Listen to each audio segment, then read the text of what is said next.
नमस्कार दोस्तों and welcome to planet 4। जब रूस ने भारत को धोखा देकर रुलाया था तब फ्रांस ने भारत को गले लगाया था। रूस और अमेरिका ने भारत पर लगाया था बैन, लेकिन फ्रांस भारत के लिए दुनिया से टकरा गया। अचानक फ्रांस की सेना पहुंची भारत। अमेरिका और रूस में मचा हड़कंप। फ्रांस के 95 आक्रामक सैनिकों का तेवर देखकर सहम गए चीन और पाकिस्तान। दोस्तों, फ्रांस ऐसे वक्त में भी भारत का साथ देता आया है जब अमेरिका, रूस समेत दुनिया की तमाम बड़ी शक्तियों ने भारत का साथ छोड़ दिया था। जब सारा जहां रूठ जाए, जब हर शख्स अजनबी बन जाए, तब किसी का दिल से दिया साथ बंजर जमीन पर बारिश की तरह होता है। उस पल वो साथ तकलीफों के समुद्र में एक किनारा बन जाता है। यहां तक कि रूस ने भी भारत को ठोकर मारते हुए मुंह मोड़ लिया था, लेकिन तभी फ्रांस ने जो किया उसे सुनकर आप सभी की आंखों में आंसू आ जाएंगे। दोस्तों, 1998 का परमाणु परीक्षण आप सभी को याद होगा, जब भारत ने पोखरण में अपना पहला परमाणु परीक्षण किया था। उस वक्त भारत को दुनिया के सभी महाशक्तियों ने जमकर जलील किया। तड़पता हुआ भारत मदद की भीख मांगता रह गया, लेकिन कोई रहम करने को तैयार नहीं था। यूएनएससी के 5 परमानेंट मेंबरों में से फ्रांस के अलावा सभी देशों ने भारत के खिलाफ षड्यंत्र रचते हुए हमें जबरदस्त तकलीफें दी थी। जब अपनों की बातों में ही परायापन छलके, जब हर रिश्ता धुंधला जाए, उस समय किसी का सहारा अंधेरे में एक दीपक की तरह होता है, जो न सिर्फ राह दिखाता है बल्कि जीवन के पथ पर चलने की हिम्मत भी देता है। फ्रांस यूएनएससी के 5 स्थायी सदस्यों में एकमात्र ऐसा देश था जिसने न केवल परमाणु परीक्षण को लेकर भारत पर लगाए गए अमेरिकी प्रतिबंधों की अवहेलना की, बल्कि भारत के साथ भी खड़ा रहा। जी हां दोस्तों, आपने बिल्कुल ठीक सुना। जब भारत परमाणु परीक्षण करने चला था तो अमेरिका ने भारत पर बेहद कड़े प्रतिबंध लगा दिए थे। अमेरिका के डर से कोई भी देश भारत का साथ देने के लिए तैयार नहीं हो रहा था। उस वक्त हमारा भारत अकेले बिलख रहा था। उस वक्त अमेरिका के सामने हमारी इतनी भी हिम्मत नहीं थी कि हम किसी से मदद की उम्मीद कर सके। ऐसे मुश्किल वक्त में फ्रांस ने भारत का साथ दिया था। फ्रांस ने तब भारत को गले लगाकर कहा था कि एशिया में अगर कोई देश हमारा पार्टनर है तो वो भारत है। दोस्तों, आप महसूस कर सकते हैं जब पूरी दुनिया आपका साथ छोड़ चुकी हो, आपके अपने लोग भी पराये लगने लगे हों, कोई आपसे बात करने के लिए भी तैयार ना हो। उस मुश्किल घड़ी में जब कोई आपका सहारा बनकर सामने आता है, तब वो सिर्फ सहारा नहीं होता बल्कि जीने की नई उम्मीद भी जगाता है। अंधेरे में खोए हुए व्यक्ति के लिए वो अचानक सब कुछ रोशन कर देता है। उसकी मदद का हाथ उस समय सिर्फ सहारा नहीं बल्कि जीवन का एक नया आधार बन जाता है। फ्रांस ने सार्वजनिक रूप से भारत के परमाणु परीक्षण का समर्थन किया और उसने अमेरिकी प्रतिबंधों को खारिज कर दिया था। मतलब कि फ्रांस ने भारत के लिए सीधे तौर पर दुनिया से खुलेआम टकराया। परमाणु परीक्षण से नाराज अमेरिका ने भारत को दी जाने वाली मानवीय सहायता को छोड़कर सभी तरह की सहायता पर रोक लगा दी। भारत के परमाणु परीक्षण पर दोस्त रूस ने भी भारत को धोखा दिया था और उसने अपने आधिकारिक बयान में कहा था कि भारत का परमाणु परीक्षण एनपीटी को मजबूत करने के विश्व समुदाय के प्रयासों के विपरीत जा रहा है। तत्कालीन रूसी राष्ट्रपति बोरिस येल्त्सिन ने कहा था, भारत ने निश्चित रूप से हमें निराश किया है, लेकिन मुझे लगता है कि हम राजनयिक प्रयासों से भारत के रुख में बदलाव ला सकते हैं।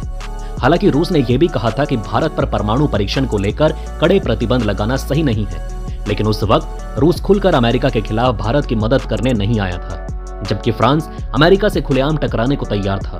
परमाणु परीक्षण को लेकर कई देशों ने भारत को हथियार बेचना बंद कर दिया, जिसे फ्रांस ने एक बड़े अवसर के तौर पर लिया। फ्रांस हमारा तब से साथ दे रहा है जब भारत को महाशक्तियों का गुस्सा झेलना पड़ा था। फ्रांस ने अमेरिकी प्रतिबंधों की अनदेखी करते हुए भारत को हथियार बेचना शुरू किया और अब वो रूस के बाद भारत का दूसरा सबसे बड़ा रक्षा हथियार आपूर्तिकर्ता बन चुका है। जल्द ही नंबर 1 भी बन सकता है। फ्रांस भारत को एयरक्राफ्ट, सबमरीन जैसे अहम रक्षा हथियार सप्लाई करता है। पोखरण परमाणु परीक्षण से पहले भी फ्रांस ने भारत का साथ दिया था। 1982 में अमेरिका ने भारत के तारापुर न्यूक्लियर प्लांट के लिए यूरेनियम की आपूर्ति अचानक बंद कर दी। यूरेनियम के अभाव में भारत अपना न्यूक्लियर प्लांट नहीं चला सकता था। ऐसे वक्त में रूस ने भी भारत का साथ नहीं दिया। जी हां दोस्तों, 1982 में अमेरिका और रूस दोनों ने मिलकर भारत को चाकू मारा था।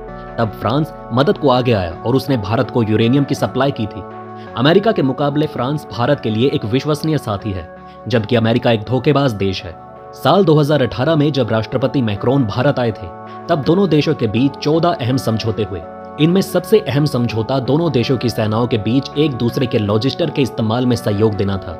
इंडो पैसिफिक क्षेत्र में चीन के बढ़ते प्रभाव का मुकाबला करने के लिहाज से यह समझौता बेहद अहम माना गया। इसका मतलब यह हुआ कि चीन का सामना करने में भी हमारा सबसे बड़ा मददगार फ्रांस ही होगा। फ्रांसीसी राष्ट्रपति ने तब कहा था, भारत और फ्रांस ने आतंकवाद और कट्टरता का मुकाबला करने के लिए मिलकर काम करने का फैसला किया है। उन्होंने कहा था कि दोनों देशों के बीच रक्षा संबंध महत्वपूर्ण है। फ्रांस भारत के साथ परमाणु ऊर्जा में सहयोग कर रहा है, जिससे भारत की ऊर्जा सुरक्षा में मदद मिल रही है। फ्रांस और भारत के बीच ऐतिहासिक और सांस्कृतिक संबंध गहरे हैं और ये संबंध दोनों देशों के बीच विश्वास और समझ को बढ़ाते हैं। फ्रांस और भारत के बीच आर्थिक संबंध भी मजबूत हैं और दोनों देश व्यापार और निवेश में सहयोग कर रहे हैं। फ्रांस भारत का समर्थन करता है वैश्विक मंचों पर, जैसे कि संयुक्त राष्ट्र सुरक्षा परिषद में भारत के स्थायी सदस्यता के लिए समर्थन। इन सभी कारकों के चलते फ्रांस को अमेरिका के मुकाबले भारत के लिए एक अधिक विश्वसनीय साथी माना जाता है। दोस्तों, इस वक्त पूरे देश में गणतंत्र दिवस की तैयारियां जोरों शोरों से चल रही हैं। इस बार हमारे देश को यह सौभाग्य मिला है कि हम उस देश के राष्ट्रपति का स्वागत कर रहे हैं जिसने अकेले पड़े भारत के लिए अंधकार में रोशनी देने का काम किया था। इस साल 26 जनवरी को कर्तव्य पथ पर 75वां गणतंत्र दिवस समारोह काफी अहम होने वाला है। फ्रांस के राष्ट्रपति इमैनुअल मैक्रोन मुख्य अतिथि होंगे। गणतंत्र दिवस की परेड में फ्रांस की आर्मी भी हिस्सा लेगी। फ्रांस आर्मी का 95 सदस्यीय दल पहले ही भारत आ चुका है और विजय चौक पर परेड की तैयारियां कर रहा है। पूरे देश को गर्व है कि हम एक सच्चे साथी का भव्य स्वागत करने के लिए तैयार हैं। गणतंत्र दिवस समारोह में 2 फ्रांसीसी राफेल लड़ाकू जेट, 1 फ्रांसीसी ट्रांसपोर्ट एयरक्राफ्ट और फ्रांसीसी विदेशी सेना की 95 सदस्य टुकड़ियां हिस्सा लेंगी। फ्रांसीसी विदेशी सेना को दुनिया की सबसे एलीट आर्मी माना जाता है। ये अपनी खास ट्रेनिंग और दुनिया भर में अपने अभियानों के लिए जानी जाती है। जमीन पर फ्रांस की थल सेना के अलावा एयर एंड स्पेस फोर्स आसमान में करतब दिखाती नजर आएगी। फ्रांसीसी वायु और अंतरिक्ष बल ने 75वें गणतंत्र दिवस परेड से पहले राष्ट्रीय राजधानी के कर्तव्य पथ के ऊपर फ्लाई पास्ट रिहर्सल में भाग ले रहे हैं। इससे पहले रक्षा सचिव ने कहा कि परेड में फ्रांस की 95 सदस्य मार्चिंग टीम और 33 सदस्य बैंड दल भी हिस्सा लेंगे। रक्षा सचिव ने कहा कि वायुसेना के विमान के साथ एक मल्टी रोल टैंकर ट्रांसपोर्ट यानी कि MRTT विमान और फ्रांसीसी वायुसेना के 2 राफेल लड़ाकू जेट फ्लाई पास्ट में भाग लेंगे। आपको बता दें कि यह दूसरा मौका है जब कर्तव्य पथ पर फ्रांसीसी सशस्त्र बलों की टुकड़ी परेड करेगी। इससे पहले 2016 में फ्रांस आर्मी के जवानों ने भारत के गणतंत्र दिवस में हिस्सा लेकर इतिहास रचा था। ये पहला मौका था जब किसी विदेशी आर्मी ने भारत के रिपब्लिक डे परेड पर हिस्सा लिया। उस वक्त भी मुख्य अतिथि फ्रांस के तत्कालीन राष्ट्रपति फ्रांसवा ओलांद थे। गौरतलब है कि इससे पहले पिछले साल भारतीय सेना ने भी फ्रांस की परेड में हिस्सा लिया था। 14 जुलाई को मनाए गए फ्रांस के राष्ट्रीय दिवस बेस्टिल डे समारोह में प्रधानमंत्री नरेंद्र मोदी चीफ गेस्ट थे। पीएम मोदी फ्रांस के निमंत्रण पर मुख्य अतिथि के तौर पर शामिल हुए। इस दौरान भारत की तीनों सेनाओं की टुकड़ियों ने परेड में हिस्सा लिया। इस मौके पर भारत के 3 राफेल विमानों ने भी फ्लाई पास्ट किया था। भारत और फ्रांस के संबंध पिछले 1 दशक में तेजी से विकसित हुए।